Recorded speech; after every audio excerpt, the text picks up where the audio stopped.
आप सभी का स्वागत है हमारे चैनल में फियर इज बैक। तो चलिए बढ़ते हैं आज की कहानी की ओर। दोस्तों, ये कहानी जतिन दिवेचा की है जो कि महाराष्ट्र के रहने वाले हैं।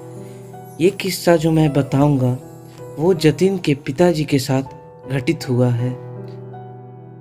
जब जतिन के पिताजी नगर परिषद अचलपुर में नौकरी पर थे, उस वक्त उनकी ड्यूटी पड़तावड़ा से 3 किलोमीटर दूर गौड़खेड़ा के नाके पर लगती थी।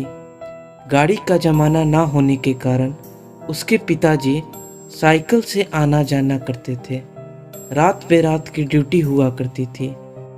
जतिन का घर भी गौड़खेड़ा में होने के कारण एक रात उसके पिताजी 1 बजे नाके के लिए निकले। संतरे के बगीचे की ठंडक और रास्ते पर 1-2 लाइट ही थी।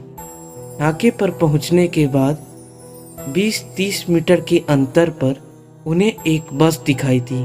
वो बस वहां नाके पर आकर रुकी और उस बस के ड्राइवर ने कंडक्टर को नीचे उतरकर देखने को कहा कि नाका आया है या नहीं।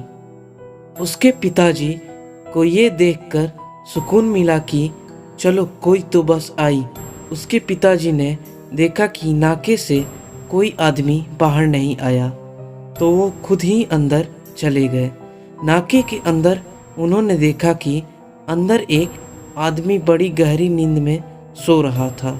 उसके पिताजी ने उस आदमी को उठाया और बोला, अरे बाहर गाड़ी आई है और तुम अंदर आराम से सो रहे हो। वो आदमी एक बार तो चौंक कर बोला कि मैंने तो कोई आवाज़ नहीं सुनी। फिर भी वो जतिन के पिताजी के कहने पर बाहर आया तो बाहर कोई बस नहीं थी। उसके पिताजी बुरी तरीके से घबरा गए कि बस एकदम से कैसे गायब हो गई।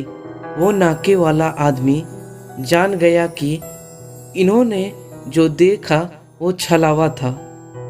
नाके वाले ने सिर्फ यह कहा कि गांव वालों से इसके बारे में पूछ लेना, वो सब कुछ तुम्हें बता देंगे। अगले दिन सुबह उसके पिताजी ने एक गांव वाले किसान से पूछा, कल रात 1 बजे मुझे सवारियों से भरी एक बस दिखाई दी और थोड़ी देर बाद वो गायब हो गई।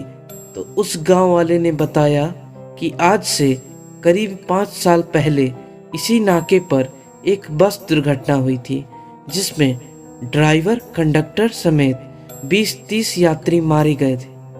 तब से अब तक कई लोगों को उस बस समेत ड्राइवर कंडक्टर का छलावा नजर आता है। जतिन के पिताजी यह सुनकर काफ़ी घबरा गए।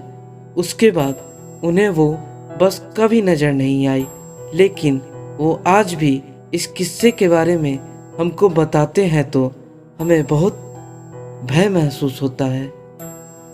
तो दोस्तों, चलिए मिलते हैं फिर अगले कहानी के साथ। धन्यवाद।